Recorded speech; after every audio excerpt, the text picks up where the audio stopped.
మహాకవి కాళిదాస్ రఘువంశ మహాకావ్యం 13వ భాగం 26/8/20 సప్తమ సర్గలో ఉన్నాం మనం. రాజులు అజమహారాజుని దారి కాచి ఎదురించే వాళ్ళ పని పడుతున్నారు. ప్రియం వదాత్ ప్రాప్తమసౌ కుమార ప్రాయం తదరాజ వృధి స్వధిరాజసూమ భూమ సూను గంధర్వమస్త్రం కుసుమాస్త్రకాంతం కాంతః ప్రస్ఫారణం స్వప్న వినివృత్తలౌల్యః.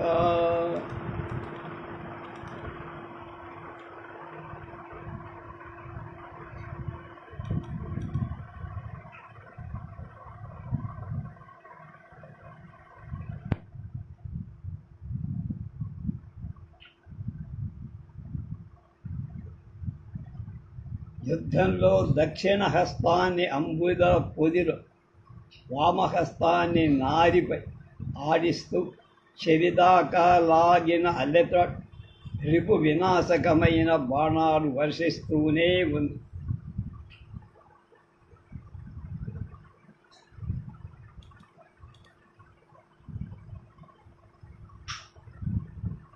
తతో ధనుష్కర్షణ మూఢహస్త ఏకాంశపర్యస్తతిరస్రజారం తత్తౌ ధ్వజస్తంభనిషన్నదేహం నిద్రావిధేయం వరదైవ సైన్యం. తతః ప్రియోపాత్తరవేధరోష్ణే భవేశధర్మౌ జలజం కుమారః తేన స్వహస్తార్జితమేకవీరః వివన్యసో మూర్తమివావభావే.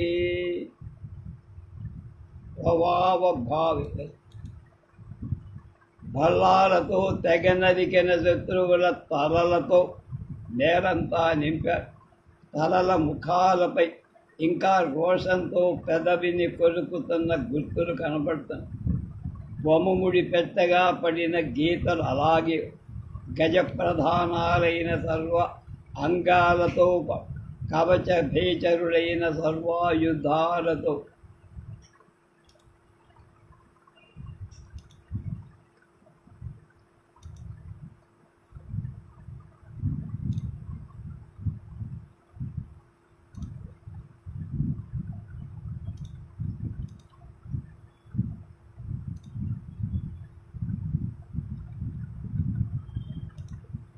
సర్వభూమి పాలకులకు ఒక్కడిపైనే సర్వ ప్రయత్నంతో యుద్ధంతో తలపడ్డారు.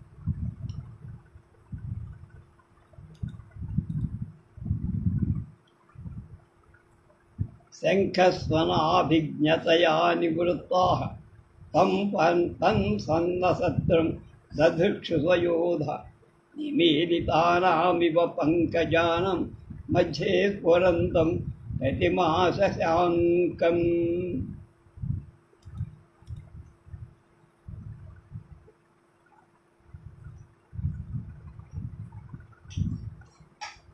ఆయన రథం శత్రురాజుల బాణాలతో విరిగి కేవలం ధ్వజమొక్కటే కనపడు.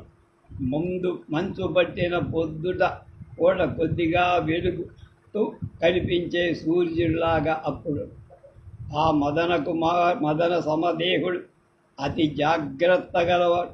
అజుడు చివర ప్రియంవదుడనే గంధర్వుడిచ్చిన గాంధర్వాస్త్రమైన సమ్మోహనాస్త్రాన్ని రాజుల మీద ప్రయోగించాడు.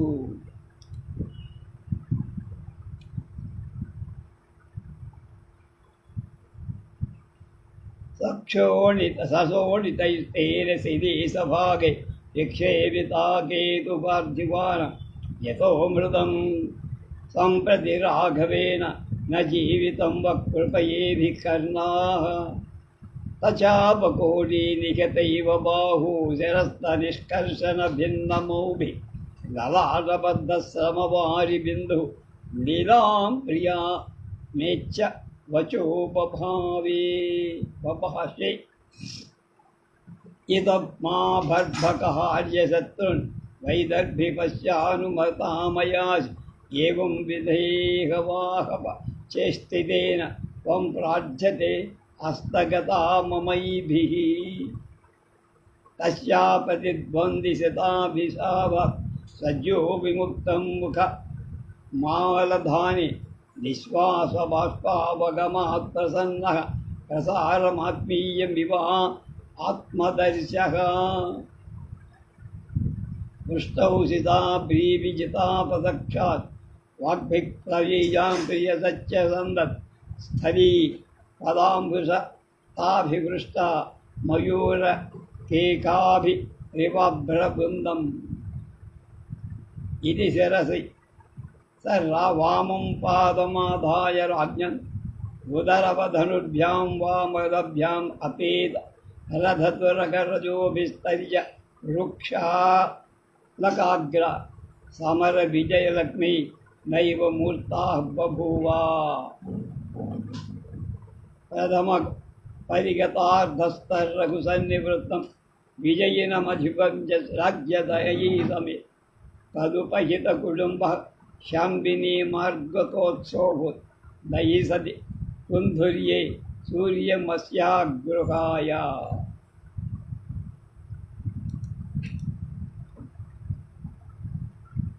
అందులో ధనుసుపై చేతులలా లాగకుండా నిలిచిపో తమ శిరస్సులొక భుజంపై వాడిపోగా గజస్తంభాల్లాగా దేహాలు ఆనుకొని పోగిపో ఆ రాజసైన్యం యావత్ నిద్రా విధేయమై నిలిచిపో. అప్పుడు అర్జున్ ప్రియోపాత్తరసమైన తన అధరంపై శంఖాన్ని వచ్చి స్వహస్తార్జితమైన మూర్తిమంతమైన కీర్తి ఆ ఏకైక వీరుడు అలా తాగుతున్నాడా అన్నట్టున్నా. ఆ శంఖధ్వానం విని తిరిగి వచ్చిన తన సైనికు నిద్రిస్తున్న శత్రువుల మధ్యలో అజకుమారుని ముడిసిన తామరల నడుమ వెలుగుతున్న చంద్రబింబంలా కనప. అజకుమారుడప్పుడు ఆ రాజుల కేతనాలపై బాణాన్ని రక్తంతో ముంచి ఈ కింద అక్షరాలు లిఖించి, రాజులారా, పూర్వం రఘుమహారాజు ఇప్పుడు ఆయన కొడుకు అజమహారాజు నీ కీర్తిని అపహరించి దయతో నీ ప్రాణాలు మాత్రం నేను హరించలేదు అని మిమ్మల్ని నేను వదిలిపెడుతున్నాను అని.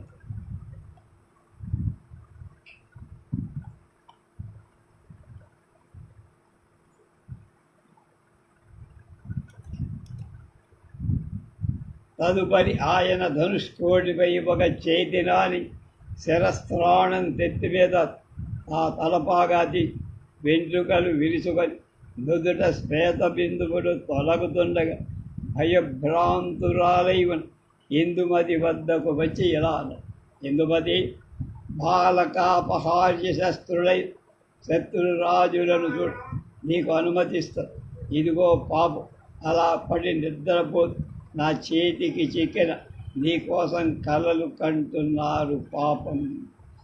అలా శత్రుజనిత దుఃఖం నుండి అప్పుడే విముక్తుడైన ఆయన ముఖం నిట్టూర్పుల వేడి చేత తొలి సైర్మల్యాన్ని పొంది అద్దంలాగా ప్రకారం.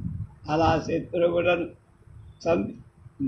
చంపిన మగడిని చూసి పరమానందం చెందిన ఇందుమతి సిగ్గువల్ తాను ఆయనను స్వయంగా అభినందించలేకపో తొలకరి చినుకలతో తడిసినటువంటి ఆనంద తుందిలమైన మబ్బుర నెమలి కేకల ద్వారా అభినందిస్తున్నట్టు తన చెలుల ముఖాన ఆయన్ను అభినందించి నిర్దోషి అయిన రాజుల శిరస్సులపై వామ పాదముద్ర ఉంచి అనవజ్య అయిన ఇందుమతి తనదిగా చేసి రథ త్వరగ పదాతులతో పదఘట్టనంతో రేగిన దుమ్ము చుట్టుకొని వృక్షాలై ముంగురులతో ఇందుమతే మూర్తి భవించిన సమర విజయలక్ష్మిలా అని. ఈ సమాచారమంతా ముందే తెలుసుకున్న రఘుమహారాజు ఇంటికి తిరిగి వచ్చిన విజయశీలుడు బహుమానమైన సతితో తిరిగి వచ్చిన కుమారుడు ఎంతో అభినందించినాడు. ఆ అర్జునుకి తన కుటుంబ భారాన్ని అప్పగించి మోక్ష మార్గాన్ని అన్వేషించసాగాడు. కులధుర్యుడైన కొడుకు చేతికి వచ్చాక సూర్యవంశుడు గృహస్థాశ్రమంలో ఉండటం ఎప్పుడూ ఎంత ముందుకు జరగ. ఇది సప్తమ సర్గ సమాప్తం.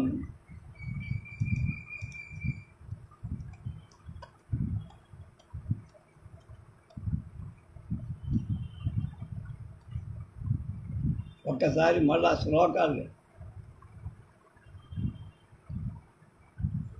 కృష్ణాభిసాహ్రీ విజితా సపౌక్షాన్ వాగ్భిపటీనాం ప్రియమభ్యవన్నంద ధని నవాంబ వృషతాభివృష్ట హృష్ట మయూరకేకాని ఇవాభ్రబృందం ఇది శరసిదావామ పాదమాదాయ రాజ్ఞాం బుధపః ధవపద్యాం తాన్ అవజ్యాञ्जपि తపేద రథత్వరగరజోభిస్తస్య వృక్షాలకాగ్ర సమర విజయలక్ష్మీః సైవ మూర్తా బభూవ. ప్రథమ పరిగతార్థస్తం రఘు సన్నివృత్తం విజయిన అభివంచశ్లాఘ్యజాయా సమేతం తదుపహిత కుటుంబ శ్యాంభిమార్గో కుకుపురోభూత్ నహి పది కులధుర్యే సూర్యమివంశాగృహే గుహాయ. అష్టమ సర్గ. అదతస్య వివాహ కౌతుకం లలితం బిభ్రత ఏవ పార్థివ వసుధామపి హస్తగామినీం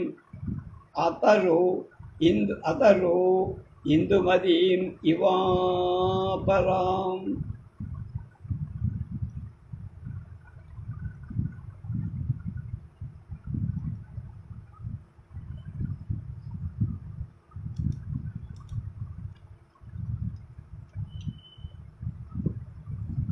తర్వాత రఘు మహారాజు ఇంకా వివాహం నాటి కంకణాలైనా వదలని అజుడి ఇంకొక ఇందుమతిలాగా వసుధను కూడా అప్పగించారు.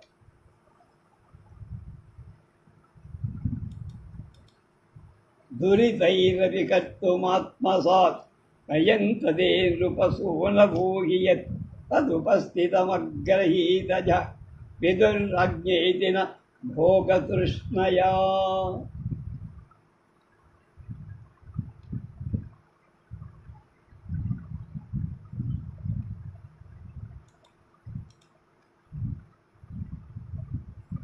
రాజకుమారుడు అనేక పాపాలకు ఒడిగట్టి కూడా రాజ్యం స్వాయత్తం చేసుకోవాలని ప్రయత్నించటం ఉంటుంది.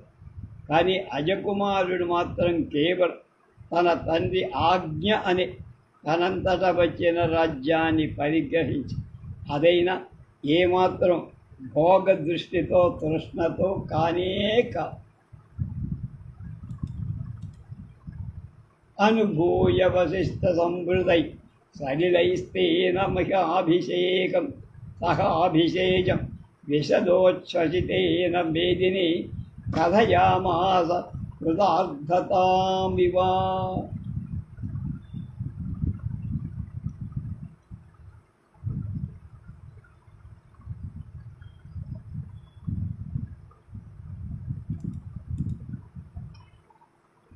అదుడితో పాటు భూమి వశిష్ఠుడు తెచ్చిన జలంతో అభిషిక్తురాలి విస్పష్ట ఉచ్ఛ్వాసంతో తన కృతార్థతను ప్రకటించిందట భూదేవి.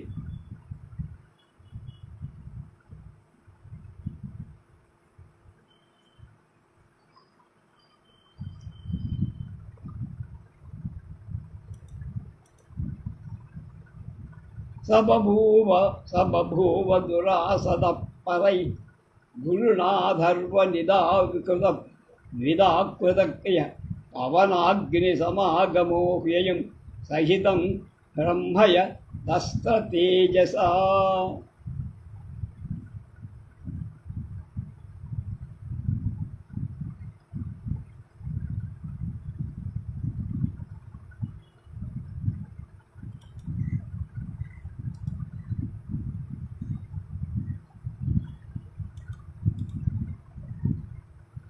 అథర్వవేది అయిన వశిష్ఠుడు అభిషేకం చెయ్యగా పూర్తిగా శత్రు దురాసదుడయ్యాడు అజమహ.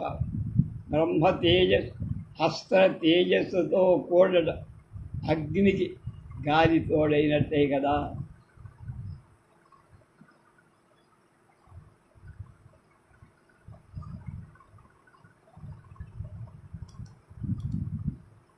రఘుమేవ నివృత్త యౌవన తమమన్యంత సవి నవేశ్వరం ప్రజ సహితస్య న కేవలాం స్వయం ప్రతిపేదే సకలాన్ గుణానపి.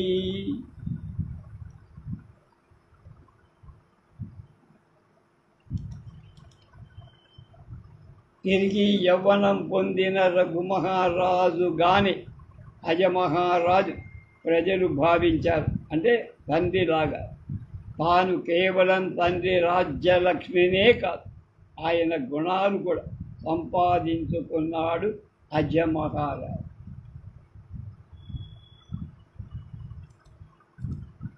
అధికం సుశుభే శుభం యున ద్వితయేన ద్వయమేవ సంగతం పదమృద్ధమయేన పైతృగం వినయేనాశ్చ నవంచ యౌవనం.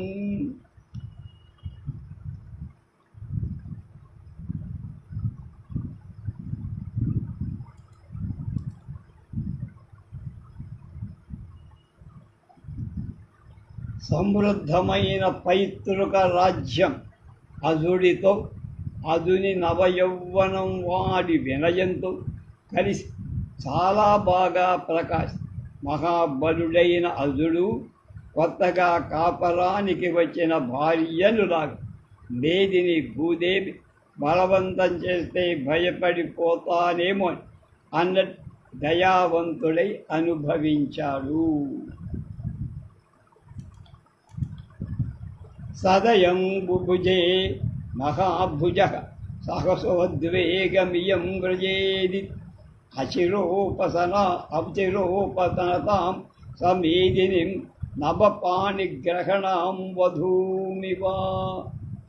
నాకు వచ్చింది అనుకుంటా మాట. మహాబలుడైన వాడు కొత్తగా కాపురానికి వచ్చిన భార్యలాగా భూమిని బలవంతం చేస్తే భయపడిపోతుందేమో దయావంతుడై అనుభవించాడంటే భూమి మీద అధికారం దుష్టాధికారం చెయ్యకుండా లాదించి పాలించాడన్నారు.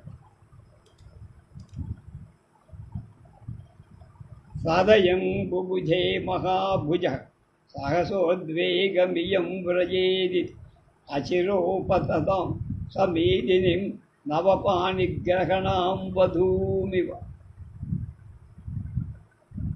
కొత్తగా పెళ్ళాడైన అమ్మాయిని ఏమాత్రం అది చేస్తే దారిపోదు. అలాగే భూమిని కూడా అంత జాగ్రత్తగా చూసు. అహమేవ మతో మహీపతే రితి సర్వ ప్రకృతి స్వచింతయత్ ఉదధేరివ నిమ్లగాశతే స్వభవన్నాస్య విమాననా క్వచిత్.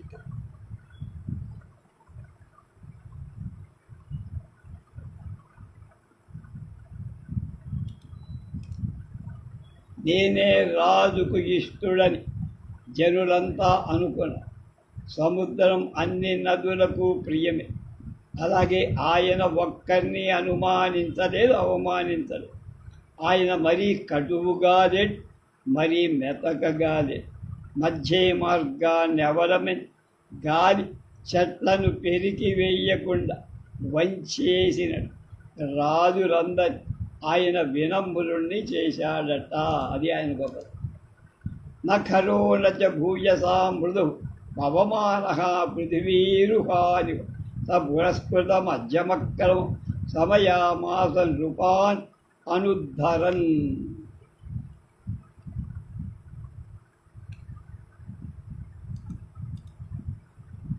నేనే రాజుకు ఇష్టడని జనులంతా అనుకుంటున్నారు. ఎవరికి? సముద్రం అన్ని నదులకు ఇష్టమే. అలాగే ఆయన ఒక్కరిని అవమానించలేదు, ఎవరి మీద కటువుగా ప్రవర్తి, మరీ మెతకగా మరీ కటువుగా మధ్య మార్గాన్ని అవలంబి చెట్లను పెరికెయ్యకుండా పెనుగాలి ఎలా వాటిని వంగదీస్తూ అలా పాలించారు.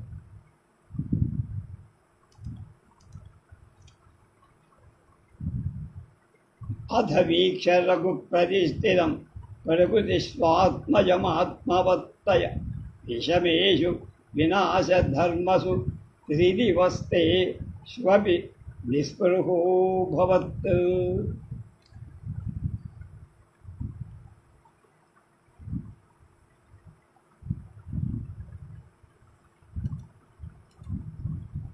ఆత్మనియమంతో కొడుకు మంత్రుడు మొదలైన వాడితో బాగా వేరు ఊనుకొన్నటువంటి రఘుమహారాజు అస్థిరాలైన స్వర్గ సుఖాలలో కూడా నిరీహుడయ్య గుణవంతులైన సుధుడి రాజరికాన్ని అప్పగించి ముదుకలైన దిలీప వంశుడు పవిత్రమైన నారచీరలు ధరించి మునివృత్తిని అనుసరించడం సంప్రదాయం.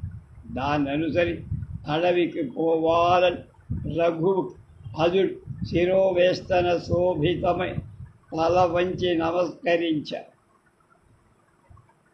నన్ను వదిలిపోవద్దు అని అభ్యర్థించాడు. గుణవచ్యుతరూపిత శ్రియ పరిణామే హి దిలీప వంశజ పదవీం తరువల్కవాసపాం ప్రయత సంయమినా ప్రదేపిరే.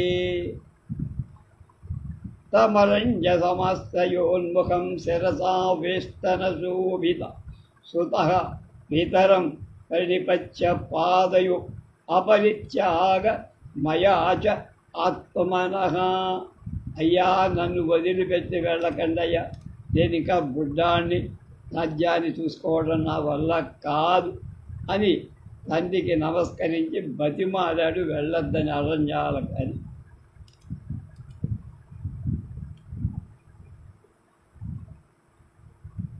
రఘురశ్రుముఖశ్చ తస్య తత్ కృతవానీప్సితమాత్మజ ప్రియ నతు సర్వ సర్ప ఇవ త్వచః పునః ప్రతిపేదే వ్యపవజ్జితాం శ్రియం.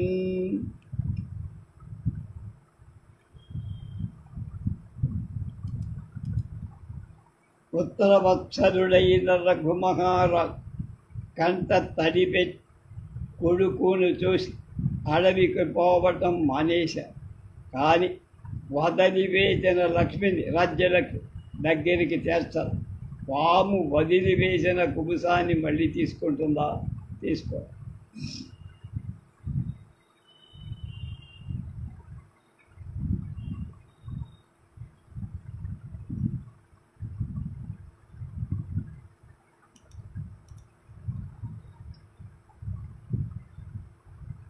సఖిలాశ్రమమంచమాశ్రితో విపన్న నివసన్నావ సధే పురాద్బహి సముపాస్యత పుత్రభోగ్యయ స్నుషయావా సుష ఏవా వికృత ఇంద్రియః శ్రియాః.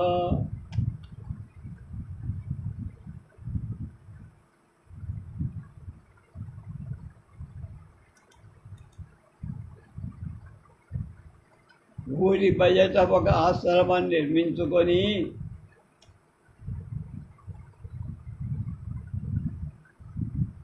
ఆయన వానప్రస్థాశ్రమం స్వీకరించి అక్కడే నియమిత ఇంద్రుడై ఉన్నాడు. పుత్రుడు అనుభవిస్తున్న రాజ్యాలకు కోడలిలా ఆయనను సేవించే.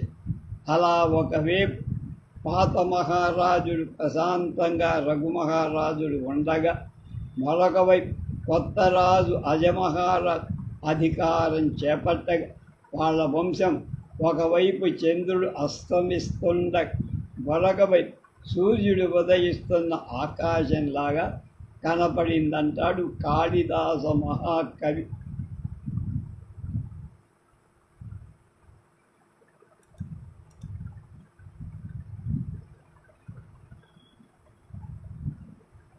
ప్రథమస్థితం పూర్వ పార్థివం కులమభ్యుజ్యత నూతన ఈశ్వర నభసా నిభృత ఇందునాతుల ఉదిత అర్కేణ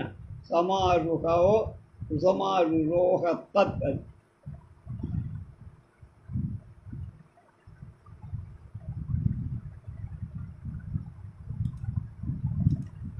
యతి పార్థివలింగధారిణౌ దదృశ్యాతే రఘురాఘవౌ జనై అపవర్గమహోదయార్ధయో భువమంసా వివ ధర్మయోర్గతౌ.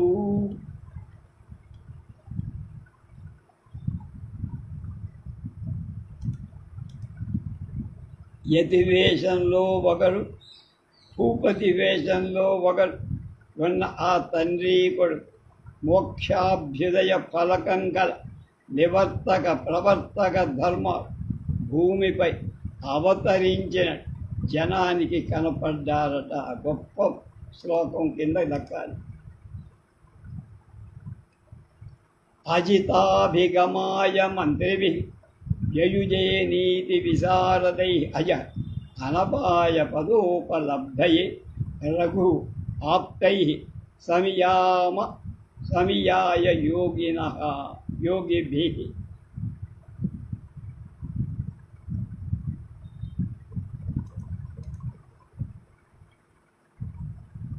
అజేయ పదం ఆకాంక్షించిన అజుడు నీతి విశారదులైన మంత్రులకు సంగతి చేశాడంటే సమావేశం.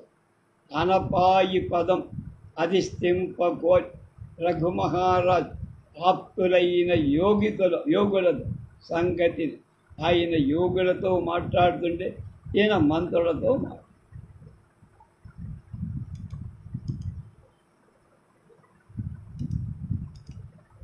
నృపతి ప్రకృతిరవేక్షితుం వ్యవహారాసనమాదదేయువ పరిచేతుముపాంసు ధారణ ఉషపూతం ప్రవయాస్తు విస్తరం.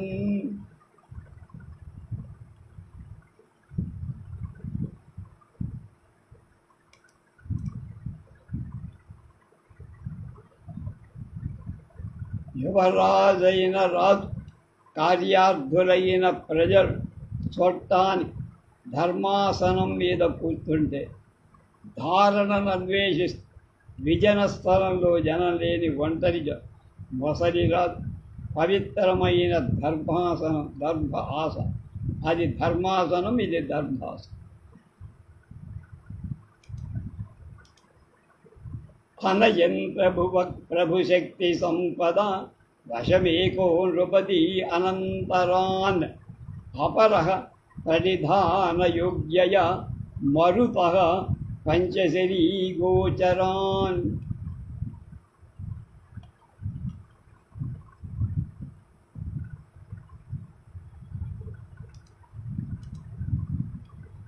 తనకు సరిహద్దుకు అవతల ఉన్న రాజులనందులో ఒకరు ప్రభుభక్తి సంపదతో వసూలను చేర్చుకున్న మరొకడు సమాధిని అభ్యసి శరీరంలో పంచవాయువుల స్వాధీనం చేసుకొని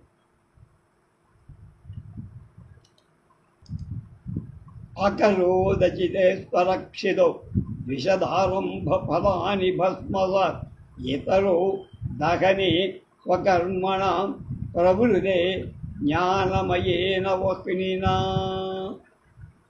బహుశా తండ్రి కొడుకుల రాజ్యాన్ని లేక ఇద్దరిని, ఒకడు బతుకుండగా రెండో వాడు ఉన్న ఆ ఇద్దరి గొప్పతనాన్ని ఇలా రాసిన కావ్యం బహుశా లేదేమో అని నాకు అనిపిస్తుంది.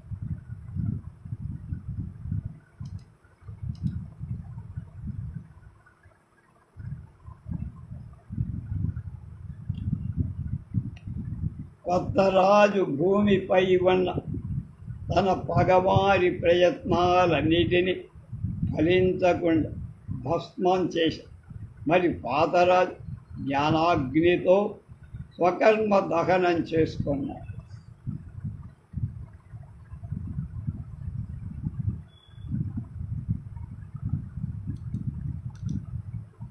పణబంధముఖాన్ గుణానజ షడుపాయుంత సమీక్ష తత్ఫలం రఘురప్చ జయద్గుణత్రయం ప్రకృతిస్థం సమరోష్టకాంచన.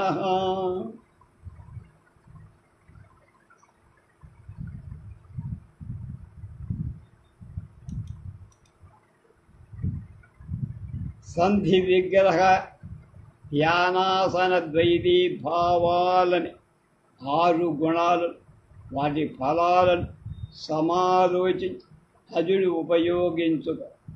మట్టి పళ్ళను బంగారు ముద్దను సమానంగా భావిస్తూ రఘు గుణత్రయాన్ని నిర్వికారంగా చేపట్టు అంటే దేని మీద వ్యామోహం లేనివాడు అయ్యాడు రఘు మహారాజు. అన్నీ సాధించిన వాడయ్యాడు ఆయన. నా నవహ ప్రభురాపదోదయ స్థిర కర్మ విరరామ కర్మణ నచ యోగ విధేర్నవేతర స్థిరధీ ఆ పరమాత్మ దర్శనాత్.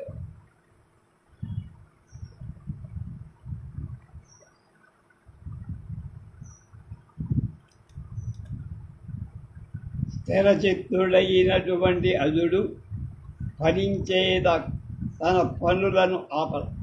నిశ్చల బుద్ధి అయిన రఘుమహారాజ్ పరమాత్మ దర్శనం తను దాకా యోగ విధిని వదిలిపెట్టదు.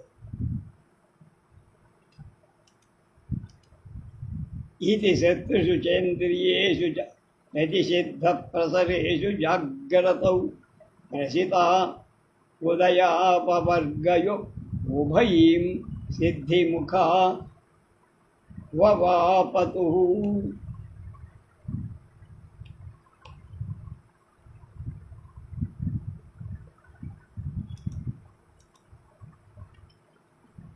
ఒకడు శత్రువులను నిషిద్ధ ప్రవృత్త కలవాళ్ళ జాగ్రత్తగా కనిపెట్టి అభ్యుదయం సాధిస్తుండగా కార్యప్రవణులు కాగా, మరొకడు తండ్రి నిషిద్ధ ప్రవృత్తి గల ఇంద్రియ జాగ్రత్తగా కనిపెట్టి అపవర్గం ఆశించి పనిచేసి సిద్ధి పొందారు.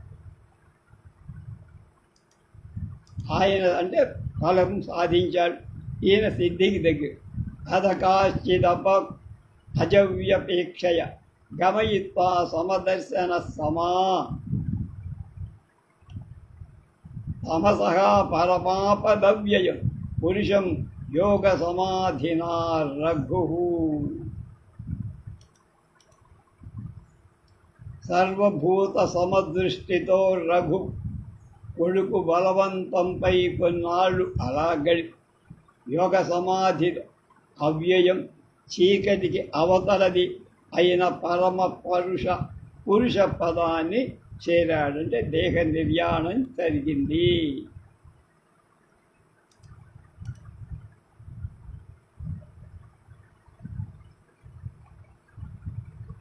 పరమాపదవ్యయం పురుషం యోగ సమాధినా రఘు. అది సుతదేహ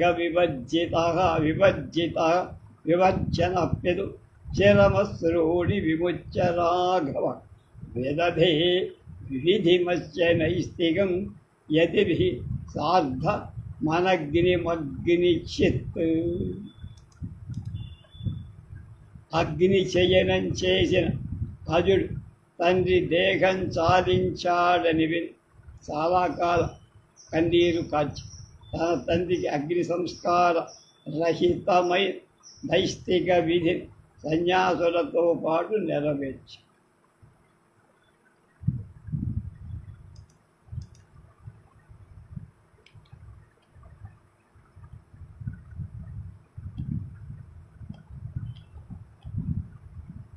అతరోత్సతదోర్ధ్వదైహికం పితృభక్త్యా పితృకార్యకల్పకవిత్ సహి తేన పదాతనుజ్జయ ధనయావజ్జిత పిండకాంక్షిణః.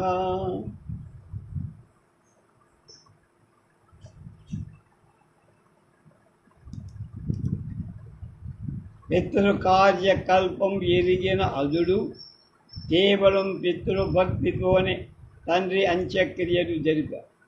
అలా యోగ మార్గంలో తనువు సాధించినవాడు కొడుకు పెట్టే పిండం కోసం ఆశించరు కదా.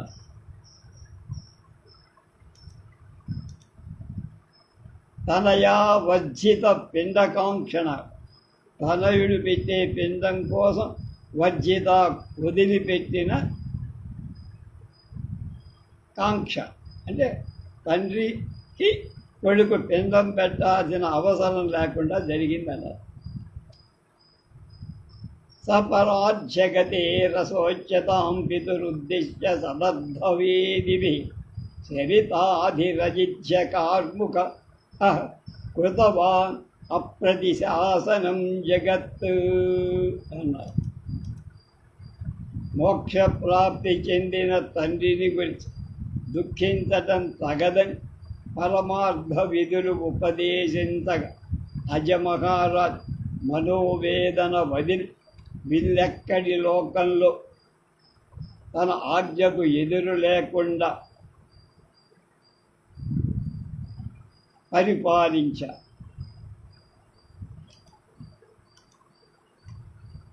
అప్రతి శాసనం అంటే అది.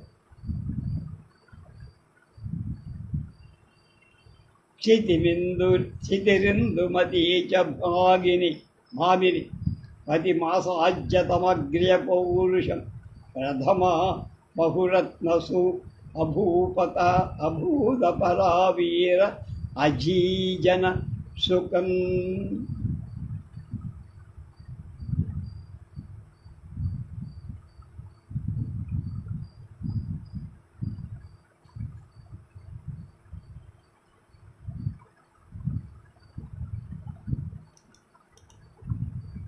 అంత వీరాధివీరుడై పతి పొందిన భూమి బహురత్నాల చేత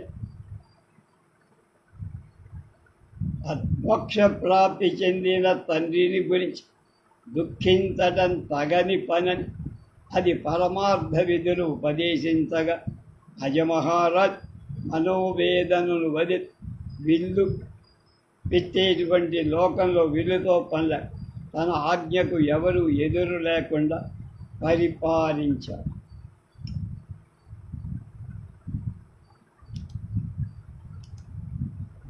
క్షితిరిందుమతీ చ భామిని పది మాసాజ్యతమగ్ర్య పౌరుష ప్రథమా బహురత్నసు అభూ అపరావీర మజీజన సుతం.